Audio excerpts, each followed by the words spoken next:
मिरजेत मटका व्यवसायाचा सुळसुळाट, प्रशासन झोपेत की संगनमतात? मिरज शहरात अवैध मटका व्यवसाय अक्षरशः बिनधास्तपणे उघड्यावर सुरू असून कायद्याचे धाक पूर्णपणे संपल्याचे चित्र दिसते।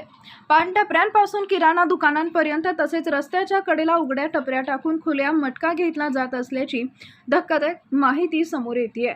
सामान्य नागरिक, पालक आणि सुज्ञ युवकांमध्ये याबाबत तीव्र संताप व्यक्त केला जातोय। एकीकडे जिल्ह्याचे पालकमंत्री चंद्रकांत पाटील यांनी जिल्ह्यात कोणतेही अवैध व्यवसाय चालू दिले जाणार नाही असं स्पष्ट आश्वासन दिले असताना दुसरीकडे मटका व्यवसाय एवढ्या मोठ्या प्रमाणावर कसा फोफावत आहे हा प्रश्न आता जनतेतून थेट प्रशासनाला विचारला जातो। मटका हा केवळ जुगार नसून अनेक गरीब आणि मध्यमवर्गीय कुटुंबांचे संसार उद्ध्वस्त करणारा विषारी व्यवसाय बनत चाललाय।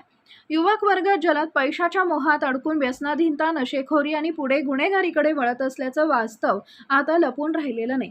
अनेक कुटुंब आर्थिक संकटात सापडत असताना प्रशासन मात्र डोळ्यावर पट्टी बांधून बसल्याचे चित्र नागरिकांमध्ये रोष निर्माण करते।